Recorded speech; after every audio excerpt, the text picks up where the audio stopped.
आज का विषय है लॉर्ड लिटन और उसके सुधार। लॉर्ड लिटन 1876 से 1880 तक भारत का गवर्नर रहा।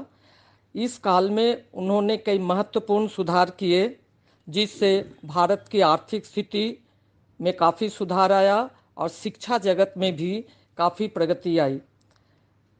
1876 से 78 में भीषण अकाल पड़ा था और भारत की जनता को इस अकाल का सामना करना पड़ा। इसका प्रकोप मद्रास, बम्बई, हैदराबाद तथा मैसूर आदि प्रांतों पर पड़ा। उस समय राजकीय सहायता व्यवस्था अपर्याप्त तथा असंतोषजनक थी। अतः लिटन ने जनरल रिचर्ड स्ट्रेची की अध्यक्षता में 1878 में एक आयोग का गठन किया। इस आयोग ने बाद में अकाल को रोकने तथा उसका सामना करने के लिए अनेक महत्वपूर्ण सुझाव दिए और यह निश्चय किया गया कि भारत सरकार को अकाल की रोकथाम के लिए पहले से ही तैयार रहना चाहिए, न कि अकाल पड़ने पर ही उसका सामना करने की तैयारी की जाए। इस उद्देश्य की पूर्ति के लिए एक अकाल सहायता कोष स्थापित किया गया और अकाल की रोकथाम के लिए अनेक रेलों, सड़कों तथा सिंचाई के लिए नहरों, तालाबों और कुओं का निर्माण किया गया।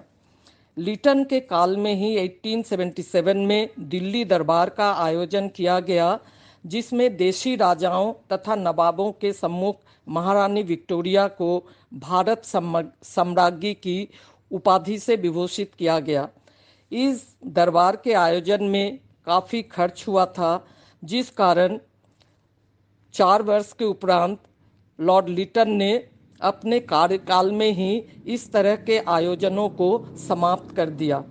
इसके बाद लॉर्ड लिटन ने अपने कार्यकाल में महत्वपूर्ण आर्थिक सुधार किए। उसके इस कार्य में जॉन स्ट्रेची ने उसकी बहुत बड़ी सहायता की। नमक कर में अनेक दोष थे। देश के विभिन्न भागों में इस कर में अंतर था। देश के एक भाग से दूसरे भाग में नमक चोरी छिपे जाया करता था।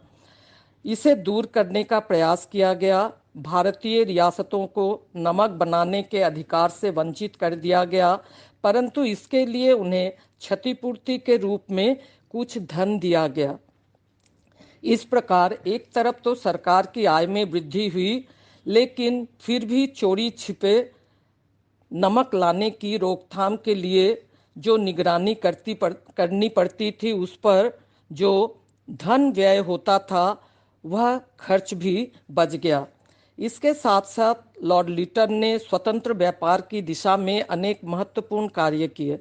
1878 में लगभग 29 वस्तुओं पर से आयात कर समाप्त कर दिया गया। 1879 में सूती वस्त्रों से तथा बाद में सभी प्रकार के वस्त्रों पर आयात कर समाप्त कर दिया गया। लॉर्ड मेयो द्वारा आर्थिक विकेंद्रीकरण की नीति को और अधिक गति प्रदान की गई। 1877 में प्रांतों को एक निश्चित धनराशि के स्थान पर उन्हें आय का एक निश्चित भाग दिया जाना स्वीकार किया गया। परिणाम स्वरूप अब प्रत्येक प्रांत ने अपनी आय में वृद्धि करने का हर संभव प्रयास करना शुरू कर दिया। इसके बाद लिटन ने अपने कार्यकाल में शिक्षा को प्रोत्साहन देने के उद्देश्य से अलीगढ़ में एक मुस्लिम कॉलेज की स्थापना की। सर सैयद अहमद खां की प्रेरणा पर इस कॉलेज की स्थापना की गई थी। सर सैयद अहमद द्वारा स्थापित यह मुस्लिम कॉलेज वर्तमान समय में अलीगढ़ मुस्लिम विश्वविद्यालय के नाम से विख्यात है, जहां हजारों की संख्या में विद्यार्थी पढ़ते हैं। इसके बाद लॉर्ड लिटन ने वैधानिक नागरिक सेवा शुरू की। 1879 में वैधानिक नागरिक सेवा की स्थापना की गई। इस नियम के अंतर्गत निश्चित किया गया कि भारतीय नागरिक सेवा में 6वां भाग भारतीयों द्वारा भरा जाएगा। इन भारतीयों को स्थानीय सरकारों द्वारा चुना हुआ होना चाहिए तथा इन्हें वायसराय की परिषद और भारत सचिव दोनों की अनुमति भी प्राप्त होनी चाहिए। परीक्षा देने के लिए परीक्षार्थियों को लंदन जाना पड़ता था। इसके अतिरिक्त परीक्षा में सम्मिलित होने की आयु 21 वर्ष से घटाकर 18 वर्ष कर दी गई, जिससे अनेक भारतीय भी इस परीक्षा में शामिल हो सके। इस प्रकार लिटन ने जितने भी सुधार किए उसमें आर्थिक क्षेत्र में और शिक्षा के क्षेत्र में उनके सुधार महत्वपूर्ण माने जाते हैं।